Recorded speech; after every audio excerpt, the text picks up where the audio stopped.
Student, GIT का online class में लोग का स्वागत है। आज के क्लास में हम लोग सीखने वाले हैं लिब्रे ऑफिस काल्क के बारे में। तो सबसे पहले हम लोग जान लेते हैं कि लिब्रे ऑफिस काल्क होता क्या है। लिब्रे ऑफिस काल्क को हम स्प्रेडशीट प्रोग्राम के नाम से जानते हैं, जिसका उपयोग सबसे ज्यादा हम लोग कैलकुलेशन करते समय और एक डाटाबेस क्रिएट करते समय करते हैं।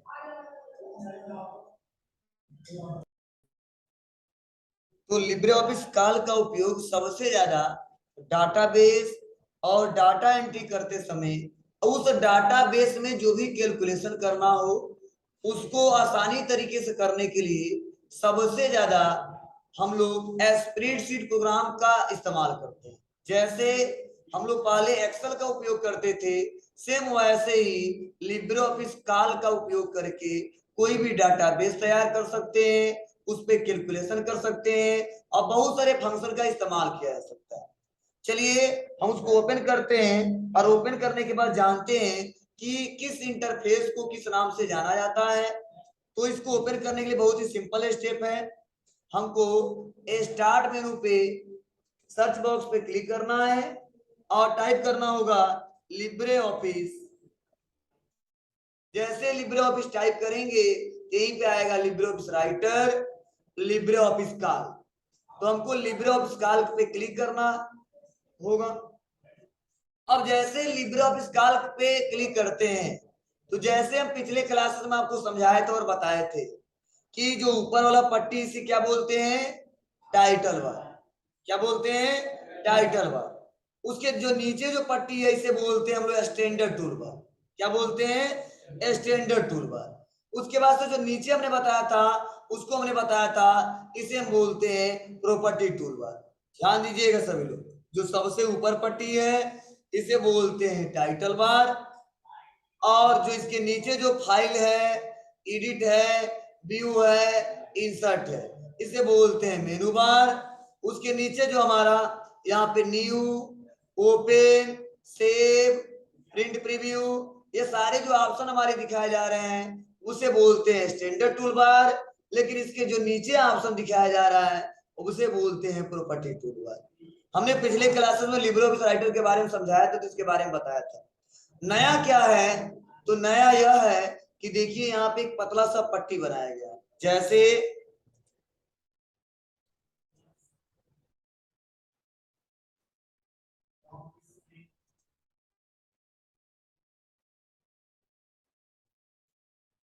यहाँ पे जो पतला सा पट्टी बनाया गया है यह, हम इस पूरे पट्टी को बोलते हैं फार्मूला बार। क्या बोलते हैं, फार्मूला बार। लेकिन इसको भी कई सारे ग्रुप में बांटा गया है। जैसे यहाँ पे लिखा A1, तो जो A1 है इसे बोलते हैं हम लोग नेम बॉक्स। एक यहाँ पे एक और पार्टीशन दिया गया है, इसे बोलते हैं हम लोग फंक्शन विजार्ड। और जो बीच में यह खाली स्थान है इसे बोलते हैं इनपुट लाइन। ध्यान दीजिएगा, इस पूरे को बोलते हैं फार्मूला बार। लेकिन इसमें थोड़ा सा चेंजिंग है। जैसे एफएक्स है, जैसे एक्सेल में इसको इंसर्ट फंक्शन के नाम से जानते थे, वैसे ही हम लोग इसमें काल्क में इसको हम जानते हैं insert function wizard. Function wizard.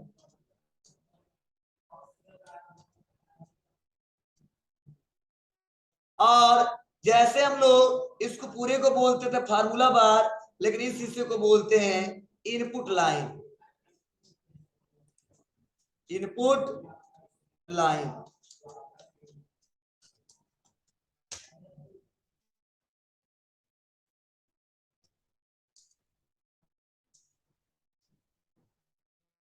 Input line. और यह जो हमारा कोने में दिख रहा है हम इसे बोलते हैं नेम बॉक्स। नेम बॉक्स, या कई लोग इसको बोलते हैं एड्रेस बॉक्स। ध्यान दीजिएगा, अगर कोई पूछे पूरा जो पट्टी से क्या बोलते हैं तो हम जवाब देंगे फार्मूला बार। लेकिन जो बीच में खाली जो दिख रहा है इसे क्या बोलते हैं? Input line. जो एफएक्स लिखा है इसे क्या बोलते हैं? Function wizard. और जो A1 लिखा है इसे क्या बोलते हैं? नेम बॉक्स या एड्रेस बॉक्स। क्लियर है सबको? मीन्स ध्यान दीजिए, थोड़ा सा चेंज हुआ है। जो एफएक्स है इसको बोलते हैं फंक्शन विजार्ड, जो बीच में खाली स्थान दिख रहा है इसे बोलते हैं इनपुट लाइन, और जो A1 इसे बोलते हैं नेम बॉक्स और एड्रेस बॉक्स। अब रहा सवाल कि सर इनका मतलब क्या है? नेम बॉक्स का मतलब क्या है? फंक्शन विजार्ड का मतलब क्या है? इनपुट लाइन का मतलब क्या है? जब भी हम कोई काम करते हैं, ध्यान दीजिएगा, जब भी हम कोई काम करते हैं और काम करते वक्त, जैसे मैंने यहां पे क्लिक किया, अब क्लिक करने के बाद जिस सेल पे हम क्लिक करते हैं और कुछ भी लिखते हैं वह सारा का जरा शो जो होता है वह शो होता है इनपुट लाइन। लेकिन जिस सेल पे हम क्लिक करते हैं उसका जो एड्रेस बताया जाता है वह बताया जाता है नेम बॉक्स। और जो फार्मूला लगाते हैं, सारे फार्मूले का जो लाइब्रेरी है जो वह होता है फंक्शन विजार्ड। मींस जितने हमारे काल्क में फार्मूले हैं सारे फंक्शन विजार्ड से ओपन होंगे। जो कुछ सेल में लिखते हैं वह इनपुट लाइन से चेक कर सकते हैं, और जिस सेल पे हम क्लिक करते हैं उस सेल का एड्रेस चेक करना है तो हम नेम बॉक्स पे जाते हैं। नेम बॉक्स में क्या बताता है? सेल का एड्रेस। फंक्शन विजार्ड में जितने हमारे काल के फार्मूले सारे शो कराए जा सकते हैं, उसका इस्तेमाल करके कैलकुलेशन किया जा सकता है। इनपुट लाइन सेल में जो भी हम लोग कुछ लिखते हैं वह सारा का सारा कहां दिखता है? इनपुट लाइन में दिखता है। जैसे हम क्लिक किए, लिखना स्टार्ट, तो इनपुट लाइन में शो हो गया। लेकिन जिस सेल पे क्लिक करते हैं उसका एड्रेस यहाँ बताता है, और जो फार्मूला लगाएंगे यहाँ पे दिखाएगा। मीन्स चलिए उसके बाद हम आगे जानते हैं अगला ऑप्शन क्या है, तो इसको हम यहाँ से रिमूव करते हैं कुछ टाइम के लिए। अब उसके बाद देखो नीचे जब आते हैं तो यहाँ पे कुछ ऐसा यहाँ पे लिखा गया है ABCD, ये सारा जैसे पिछले क्लास हमने बताया था कि इस पूरे को जो ऐसे दिख रहा ABCD, इसका नाम दिया गया है और इसे बोलते हैं क्या? कॉलम। क्या बोलते हैं? कॉलम। ये हमारा कॉलम। और यहाँ पे जो दिख रहा है हमको 1 2 3 4, इसे हम क्या बोलते हैं? इसे बोलते हैं रो। और इस कॉलम और इस रो के कटान बिंदु से जो मिलके बना होता है उसे क्या बोलते हैं हम लोग? उसे बोलते हैं हम सेल। इसे बोलते हैं हम लोग सेल। जैसे जिसमें काम कर उसे बोलते हैं सेल। अब रहा सवाल, क्वेश्चन ये पूछा जाता है कि सर इसमें कितने रो हैं और कितने कॉलम हैं, या लास्ट कॉलम का नेम क्या है? तो अगर हमको यह चेक करना है, यह पता करना है, या कोई क्वेश्चन पूछता तो कैसे जवाब देंगे? तो अगर जब भी कोई क्वेश्चन पूछे कि लिब्रे ऑफिस काल्क में रो का संख्या कितना है, तो हम आसानी तरीके से बता सकते हैं लिब्रे ऑफिस काल्क में जो रो का संख्या है वह 10,48,576। लेकिन अगर तुम सोच रहे हो चेक करके पता कर ले रियल में इतना है कि नहीं, इसके लिए दबाएंगे कंट्रोल के साथ डाउन एरो। जैसे कंट्रोल के साथ डाउन एरो दबाएंगे तो सबसे लास्ट वाले रो में चले आएंगे, और यहाँ पे बताया भी जा रहा है कि 10,48,576 है वो क्या है? रो है। क्लियर है? अगर हम सोच रहे हैं जंप करके सबसे फर्स्ट पे चले जाएं, इसके लिए दबाएंगे कंट्रोल के साथ अप एरो, तो देखो ऊपर चले आएंगे। लेकिन कई बार ऐसा क्वेश्चन भी लोग पूछते हैं कि सर ना हमें ऊपर जाना है ना बहुत नीचे जाना है, हमको बीच में जाना है, तो क्या करेंगे? तो बहुत ज्यादा दिक्कत नहीं है, उस सेल का एड्रेस लिखेंगे जहां पे हमको जाना है। सपोज हमको जाना कहां पे है? A20, तो A20 पे जाने के लिए हमको बस नेम बॉक्स में आना है और लिख देना A20। ओके, तो तुरंत जंप करके A20 पे चले जाएंगे। मीन्स अगर पार्टिकुलर किसी सेल एड्रेस पे जाना है तो बहुत सिंपल है, आप क्या करोगे? हमें जाना है क्या? D20, तो लिख दिया D20। क्लियर है? मतलब नेम बॉक्स में जैसे टाइप करेंगे हम आसानी तरीके से जंप करके चले जाएंगे कहां पे? जहां पे हम जाना चाहते हैं। किसके सहारे? नेम बॉक्स के सहारे। क्लियर है ना? मीन्स अगर कोई पूछे तो बता दोगे। चलिए अब पूछा जाए कॉलम की बात की जाए तो कॉलम के बारे में मैंने बताया है। जो कॉलम का संख्या है वह है 1024। अगर हम सोचे जंप करके चले जाए सबसे लास्ट में तो कंट्रोल के साथ राइट ऐसे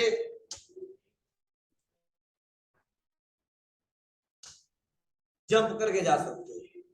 क्लियर है। और कोई पूछे लास्ट कॉलम नेम क्या है तो हमने अभी पढ़ाया आपको एम जे। क्लियर है। तो अगर क्वेश्चन ऐसा आता है कॉलम का संख्या लिब्रे ऑफिस कैल्क में क्या होता है तो 1024।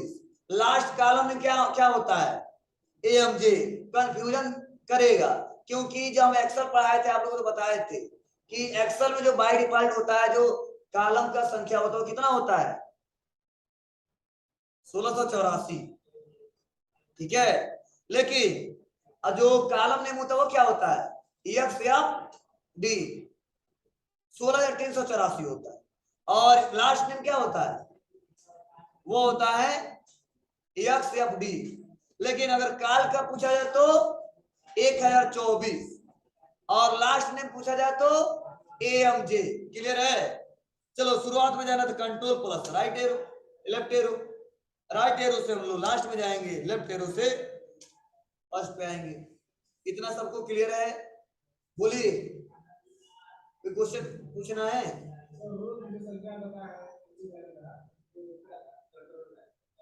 नीचे आना तो कंट्रोल डाउन एरो ऊपर जाना कंट्रोल अप एरो राइट जाना control plus right arrow left आना तो control plus left arrow. Column पे जंप करना है control right arrow left arrow और रो पे जंप करना है तो कंट्रोल डाउन कंट्रोल अप।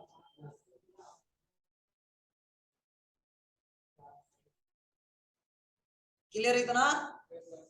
चलिए नेक्स्ट आते हैं और मैंने एक पॉइंट और लिखवाया है कि जो एक्सेल में जो बाय डिफॉल्ट जो सीट ओपन होती है कितने ओपन होती थी 3 लेकिन कैल्क में जो ओपन होता है वह होता है हमारा 1।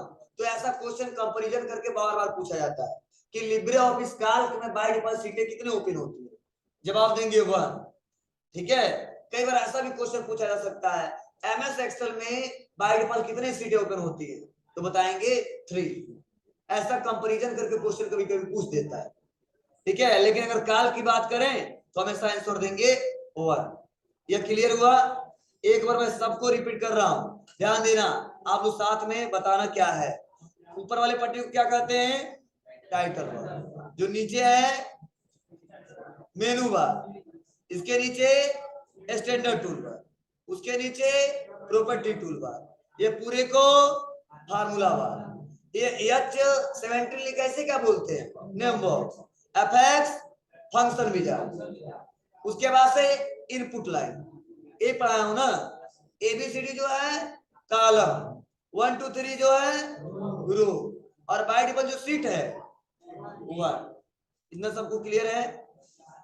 बात समझ आपको क्या मैं बता रहा हूं। ठीक है। अब हमको अगर मान लीजिए काम करना है कोई भी डाटाबेस बनाना है तो सिंपल वही तरीका है जो हमने पहले पिछले क्लास में आपको समझाया और बताया बस यही है। इसमें थोड़ा सा तरीका काम करने का चेंज हो जाएगा। ठीक है। जैसे सपोज मान लो हेडिंग देना चाहता हूँ तो हेडिंग देने के लिए क्या करेंगे पूरी को सेलेक्ट जितना सेल में हेडिंग देना है और यहीं पे ऑप्शन आता है मर्ज एंड सेंटर। जैसे मर्ज एंड सेंटर पे क्लिक करेंगे क्या होगा सेल पूरा मर्ज हो जाएगा। मीन्स जितने सेल को सेलेक्ट करेंगे एक सेल में मर्ज हो जाएगा। और हमको देना क्या है स्टूडेंट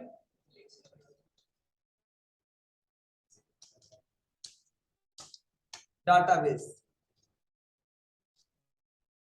और इसको क्या करते हैं हम साइज को बड़ा कर देते हैं। साइज को बड़ा करने का वही तरीका है जो हमने पिछले क्लास में समझाया था बताया था।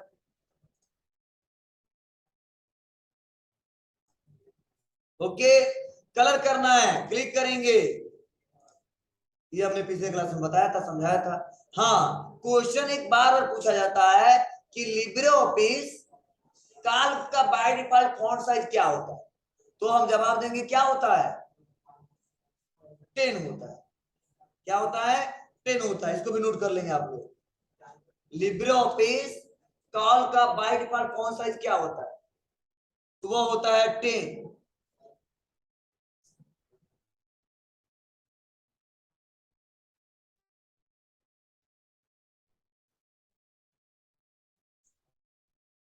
ठीक है।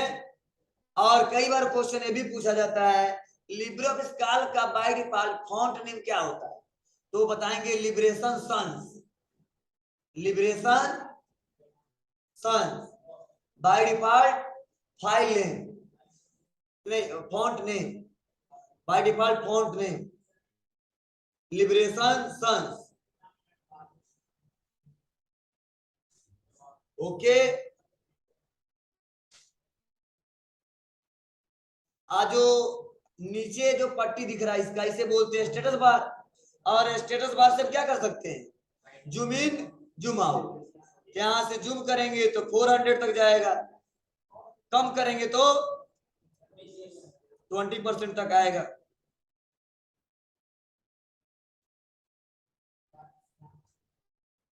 क्लियर है? बोलिए। यहां से हमने बताया कैसे करेंगे। तो ये हमारा तरीका था कि कैसे हम लोग किस ऑप्शन का क्या मतलब है, इसे किस नाम से जानते हैं, हमने आपको एक एक करके बताया और समझाया और इसके बारे में डिस्कस किया। इसमें से कोई दिक्कत हो तो पूछिए हमसे, कोई दिक्कत नहीं है ना। अब कोई भी डाटाबेस बनाना है, हाँ अब देखिए होता क्या है, सुन लो समझ लो। जैसे एक्सेल में क्या होता था, जब हमको कोई नंबरिंग देना होता था तो लिखते थे सीरियल नंबर, जैसे सपोज देखिएगा सीरियल नंबर ऐसे दे देते थे और लिखते थे 1 2, और ऐसे हम क्या करते थे ड्रैग एंड ड्रॉप, तो 1 2 3 4 5 आता था। लेकिन इसमें ऐसा कोई दिक्कत नहीं है, बस हम लिख देंगे 1 और ड्रैग एंड ड्रॉप, वो समझ जाएंगे 1 के बाद 2 3 4 5 6 8 9 10 आता है। क्या समझ आया?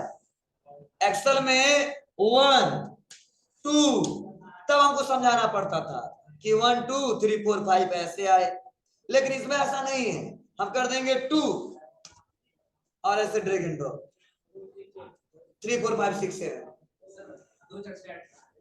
वो ऐसे भी हो जाएगा, लेकिन उसको बताना पड़ेगा तब।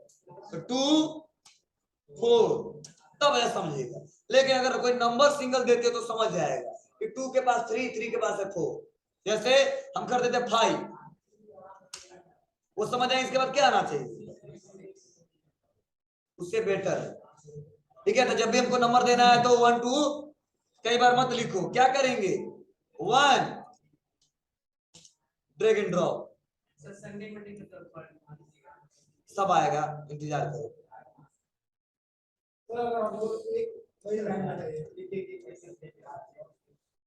क्या बाबू? अच्छा, हमको अगर तुम ऐसा क्वेश्चन पूछ रहे हो एक एक एक आए तो कोई दिक्कत है, इसको समझाना पड़ेगा। एक और ए वो समझ जाएंगे, अब एक एक एक आना है।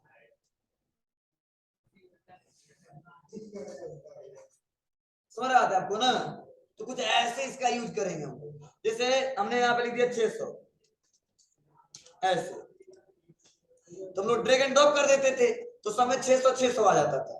लेकिन इसमें क्या करना पड़ेगा, 600 प्लस 600, वो समझ आएगा, केवल 600 चाहिए।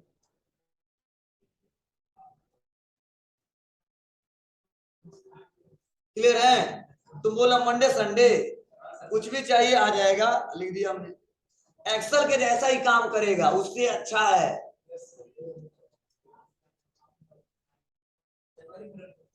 हाँ वो भी हो जाएगा यार, तब तुम चेक करोगे।